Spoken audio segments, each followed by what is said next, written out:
कनक, होली आ रही है। मालपुआ रबड़ी हो जाए। तो अब इसके लिए मिक्सी में मैं डाल रही हूँ 1 कप भर के मैदा, साथ ही डाल रही हूँ 1/4 कप सूजी। बढ़िया से टेक्सचर और क्रिस्पीनेस के लिए, फ्लेवरिंग के लिए यहाँ पे 2 से 3 इलायची भी डाल दीजिए और इन सारी चीज़ों को ना अच्छे से ब्लेंड कर लेंगे, अच्छे से पिस लीजिए। तो अब ये देखिए एकदम एक सार मिक्सचर हो गया है, पाउडर जैसा। सूजी, इलायची, मैदा सब कुछ आपस में अच्छे से मिलजुल गया है। इसको ट्रांसफर कर लेंगे बोल में। अब यहाँ पे मैं डाल रही हूँ 1 टीस्पून दरदरी कुटी हुई सौंफ। इसका तो बेस्ट टेस्ट आता है मालपुआ में। और क्रीमीनेस, रिचनेस और टेस्ट के लिए यहाँ पे मैं डाल रही हूँ, ये देखिए 1/4 कप कंडेंस मिल्क, यानी कि करीबन 4 टेबलस्पून। 1 पिंच यहाँ पे डाल दीजिए नमक। सारी चीज़ों को बैलेंस करने के लिए सबसे पहले मिक्स कर लेंगे। देख लेंगे कि कंडेंस मिल्क से कितना गीला हो रहा है मिक्सचर। उसके बाद मैं इसमें डाल रही हूँ 1 कप भर के हल्का गर्म दूध। तो थोड़ा सा दूध को जो है ना कुनकुना ही रखना है, ताकि सूजी अच्छे से फूल के सेट हो जाए। इसको लगातार डालते जाएंगे और विस्क करते जाएंगे ताकि इसमें कोई भी लम्स ना पड़े। तो थोड़ा थोड़ा करके दूध डालते जाइए और मिक्स करते जाइए, तो आसानी से मिलजुल जाएगा। अच्छा, यहाँ पे मैदा के बदले आप चाहें तो आटा भी यूज़ कर सकते हैं, या फिर दोनों आधा आधा भी यूज़ कर सकते हैं। मिक्सचर जितना अच्छा स्मूथ और लम्प फ्री होगा ना, मालपुए उतने अच्छे और सॉफ्ट बनेंगे। तो ये देखिए टोटल दूध मैंने इस वक्त इसमें 1 कप डाल दिया है। अच्छा खासा गीला हो गया है, तो बस इसको लगातार अब फेंट लेंगे 2 से 3 मिनट के लिए। और अब ये देखिए इसकी कंसिस्टेंसी मैं आपको दिखाती हूँ। बिल्कुल ऐसी कंसिस्टेंसी मैंने अभी रखा है। इसको रेस्ट करने के लिए रखेंगे कम से कम आधे घंटे के लिए। ठीक है, तो इसको छोड़ देते हैं, सूजी फूल के सेट हो जाएगी। जब तक कि चाशनी तैयार कर लेते हैं। पैन में मैं ले रही हूँ 1 कप भर के शक्कर, साथ ही डाल रही हूँ 1 कप भर के पानी भी। अच्छे से मिक्स कर लेंगे। गैस का फ्लेम मैंने रखा है मीडियम पे और शक्कर को अच्छे से पिघलने देंगे और उसके बाद इसमें 1 से 2 उबाल आने देंगे। तो ये देखिए शक्कर अच्छे से मिक्स हो गई है, उबाल भी आने लगा है। तो फ्लेवरिंग के लिए यहाँ पे मैं डाल रही हूँ केसर के धागे। तो कुछ केसर के धागे डाल दीजिए और 1 से 2 इलायची यहाँ पे डाल रही हूँ क्रश करके। और उसके बाद इसको 2 से 3 मिनट के लिए और पकाएंगे, ताकि केसर का कलर और फ्लेवर छूट जाए। और अगर आपको केसर स्किप करना है ना, तो उसके बदले आप फूड कलर भी डाल सकते हैं। अब यहाँ पे ना हमको कोई भी गाढ़ी चाशनी, कोई भी तार वाली चाशनी हमको नहीं चाहिए, वरना क्या होगा ना, वो मालपुए के अंदर तक के नहीं जाएगी। ये देखिए करीबन 4-5 मिनट मैंने इसको और पकाया। मैं आपको दिखाती हूँ। ये देखिए हाथों में ना इस तरह से चिपचिपी से लग रही है, मतलब बहुत पतली नहीं है। अगर इसको आप 1-2 मिनट और पकाएंगे ना, तो एक तार की होने लगेगी। तो बस इस स्टेज तक के मैंने इसको पकाया। गैस का फ्लेम कर देंगे ऑफ, क्योंकि ठंडी होने के बाद ना और ज़्यादा सेट हो जाती है। तो चाशनी रख देते हैं साइड में। चलिए बैटर भी चेक कर लेते हैं। ये देखिए मिक्सचर जो है हल्का सा गाढ़ा हो गया है। तो यहाँ पे 1 से 2 चम्मच दूध डाल के एडजस्ट कर लीजिए और फिर से ना इसको विस्क कर लेंगे, थोड़ा सा फेंट लेंगे।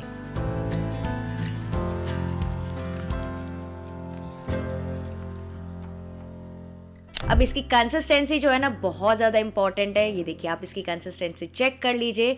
बहुत पतला नहीं है, लेकिन बहुत गाढ़ा भी बिल्कुल नहीं है। बिल्कुल ऐसा फ्री फ्लोइंग होना चाहिए, कोई भी लम्स नहीं होने चाहिए, रुक रुक के नहीं गिरना चाहिए, एक धारी में ऐसा गिरना चाहिए। और नीचे डालने के बाद ना रिबन कंसिस्टेंसी नहीं चाहिए, जाके फैल जाना चाहिए। ठीक है, सारी डिटेल्स मैंने आपको बता दिए। तो चलिए अब इसको फ्राई करना स्टार्ट करते हैं।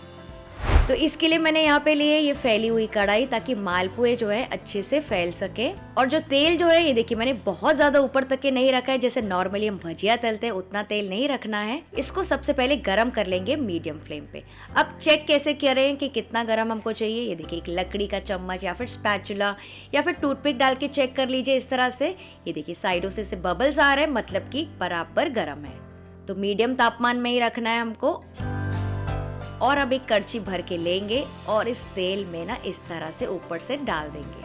तो सबसे पहले मैं एक ट्राई करके आपको दिखा रही हूँ। तो सेंटर पे ऐसे डाल दीजिए। आप फ्लो देख सकते हैं, ये अपने आप ऐसे फैल जाना चाहिए और राउंड शेप में आ जाना चाहिए। तो अगर आपका बैटर परफेक्ट होगा तो ऐसा ही बनेगा, वरना अगर पतला हो गया ना, तो साइडों से छींटे छूट जाते हैं और कॉर्नर्स में सब छोटी छोटी पूंछें रह जाती है। और ये जैसे जैसे पकने लगेगा ना, अपने आप ही ऊपर तैरने लगेगा। और उसके बाद जब ये ऊपर आ जाए, तो आप ऊपर से इसके गरम गरम तेल इस तरह से डालते जाइए साइडों से, ताकि सब तरफ से इवनली पक जाए। और फिर धीरे धीरे आप देखेंगे कि अपने आप फूलने लगेगा। देखिए कितने बढ़िया तरीके से फूल गया है, तो अंदर से भी अच्छे से पक जाता है। और फिर आप इसको फ्लिप करके दूसरे साइड से भी पका सकते हैं, जैसे आपको गोल्डन ब्राउन कलर चाहिए। तो ये देखिए कितना बढ़िया लग रहा है, अच्छा खासा कलर आ गया, दोनों तरफ से अच्छे से पका लिया।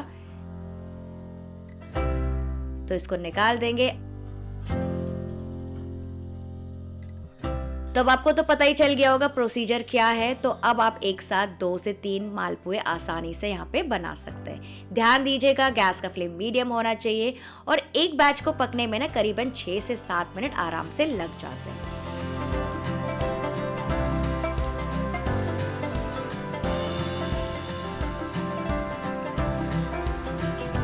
और फिर इसको भी फ्लिप करके दोनों तरफ से पका लेंगे और ऊपर से तेल डाल के इनको भी फ्लफी कर लेंगे। देखा आपने, अगर आपका बैटर परफेक्ट होगा ना तो सारे मालपुए आपके इसी तरह से पकेंगे। मुझे तो बहुत ज़्यादा मज़ा आ रहा है इसको करने में। तो इसको बस अब फ्लिप करके जैसा कलर आपको चाहिए उतना पका सकते हैं। और फिर निकालने के समय ये देखिए थोड़ा सा एक्सेस ऑयल इसका निकाल देंगे और तुरंत से डाल देंगे हल्की गरम चाशनी में। तो पहले जो मैंने मालपुआ तला था ना उसको भी मैंने गरम चाशनी में डाल दिया।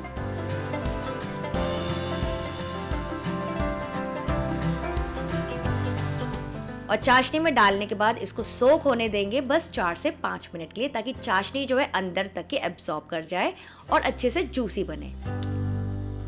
तो इसको इसमें ही छोड़ देते हैं। और जब आप सेकेंड बैच बनाएंगे ना तो ये वाले निकाल के दूसरा बैच आप इसमें सोक कर सकते हैं। अच्छा, एक और चीज मैं आपको दिखाती हूँ, बढ़िया सा टिप। यहाँ पे मैंने एक और बैच बना लिया है। अब इसको पतला करने के लिए मैं दूध के बदले डाल रही हूँ 2 टेबलस्पून भर के दही। अच्छे से इसको फेंट लेंगे और फिर मैं इसमें डाल रही हूँ बस ये देखिए 2 पिंच सोडा। इसको भी ना अच्छे से मिक्स कर लेंगे।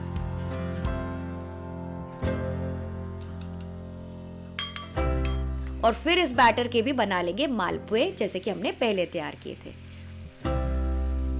तो ये वाले जो मालपुए ना थोड़े से ज्यादा फ्लफी और जालीदार बनते हैं और अंदर तक के ज्यादा जूसी बनते हैं।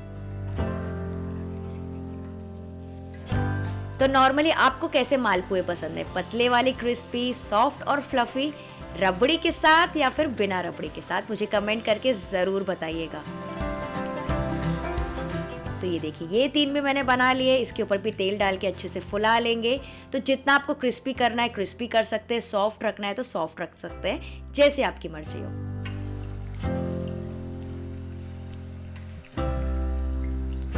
तो ये वाला बैच भी पक गया। इसको भी निकाल के डाल देंगे चाशनी में।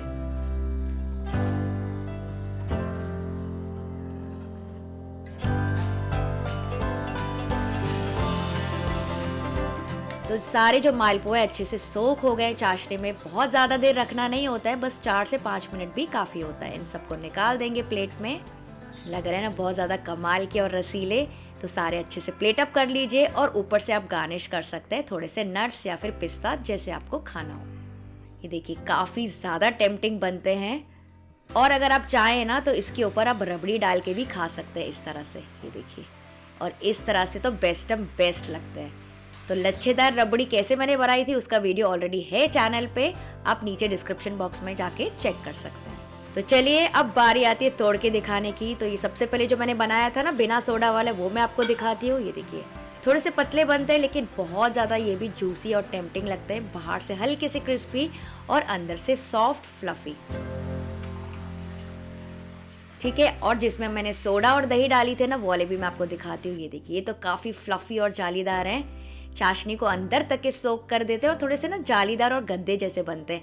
पर्सनली ना मुझे ये वाले ज़्यादा पसंद है। तो आप भी इसको होली के लिए ज़रूर ट्राई कीजिएगा और इसको ना फ्रिज में स्टोर करके रख सकते हैं 4 से 5 दिनों तक। और कभी भी जब भी खाना हो ना तो इसको आप 30 सेकेंड्स के लिए माइक्रोवेव कर सकते हैं। तो नो फेल रेसिपी है, आपको पक्का से ट्राई करना है। और इन दोनों में से आपको किसके रिजल्ट्स ज़्यादा अच्छे लगे वो भी मुझे कमेंट करके ज़रूर बताना। वीडियो थोड़ा भी पसंद आया तो मेरी कोशिश को प्लीज़ लाइक, शेयर और सब्सक्राइब ज़रूर कर दीजिएगा।